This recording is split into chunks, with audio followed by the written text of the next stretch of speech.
This video is remembering a good friend of mine. He was a Kung Fu student of mine and I actually lived with him.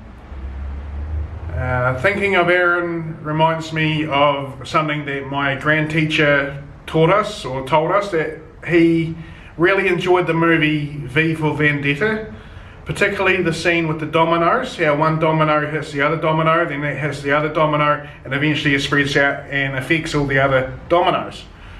So Aaron was kind of like one of the first dominoes that affected the rest of them, because when I started training or teaching by myself when I was younger, was because the school that I joined when I was younger in 1998, it's disbanded suddenly, and my Kung Fu brother, who lived quite far out of town, we used to get together and train, but it was quite a long way to travel, and so I decided to start teaching people locally. And in this video clip, Aaron hadn't been training for that long, but he went on to train for another 3 years, and that really got the ball rolling because he put in most of the effort to get the club started. That club down at Clubs and Societies went for a full 8 years, and without Aaron's input and dedication to training, I probably would have given up training. There would be none of this. I would have quit without him.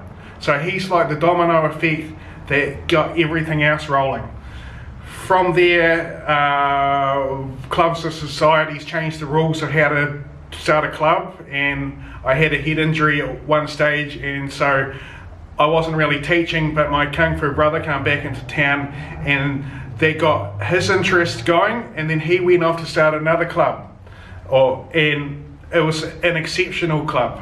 It was more, he calls it a school, because the clubs kind of were just hanging out doing stuff. They were training very seriously and very purposefully and with lots of mindfulness involved. Basically, without Aaron, none of that might have happened. There would be no Wing Chun in Dunedin. So this video is to respect Aaron and his memory, and for the first 5 years was the hardest. Sometimes I'd come across something that used to belong to Aaron and I'd be like, oh, I'm a dead friend, but I'm shifting my mindset to appreciate what he's done and appreciate the life that he lived and being part of it. So we're going to go out to the front of the studio now. Aaron in life, in his younger years and his later years, wasn't that much of a drinker, but the second time that I basically lived with him in the same flat, he used to drink this, Johnny Walker, and he used to drink it with green tea in a cup about that big, and he used to let the tea cool down and drink it like that. So he wasn't much of a drinker, but I brought this one, and this one's for you, Aaron. Rest in peace, brother.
In this part of the video, it was the day that I pretty much met Aaron through another student of mine. There wasn't a full-on student because he was into kickboxing. He's gone on to train in Thailand, and now he's a professional Muay Thai coach. But the day that we met, we were trying to choreograph some martial arts stuff. We were going to make a movie, you know, just for fun. And so we were coming up with, so it's just a bit of goofing off, but it would be nice for maybe some people that remember Aaron. It's a shame that the audio quality is not that good, because you can hear his laugh and some of the tones of his voice and the way that he spoke. He was very good at speaking to people. And so I've left it in there for those that knew him. They can hear that laugh once again.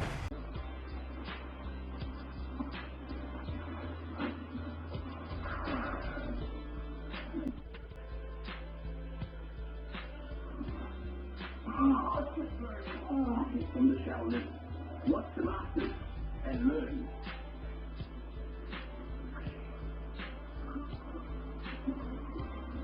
And now he doesn't move when he lifts his nuts off.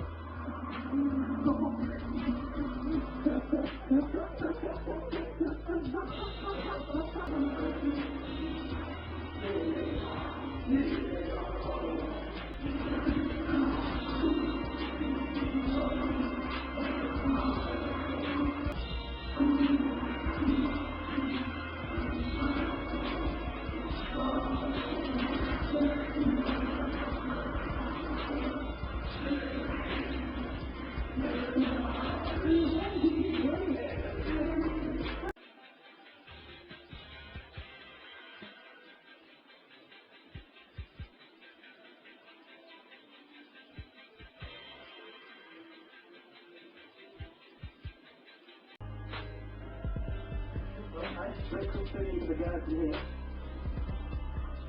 So you turn to the guy over the gate across the street.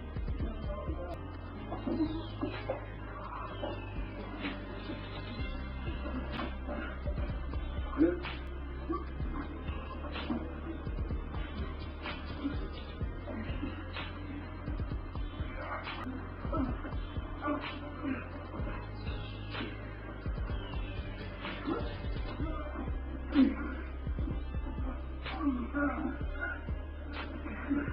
You appreciate some stuff in the car park? Things going out of my hand. Probably very lucky that got a friggin' car, so.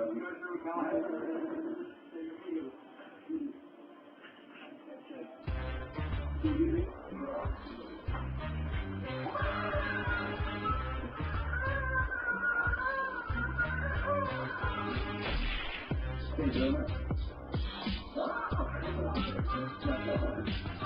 That's all I have.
Yeah.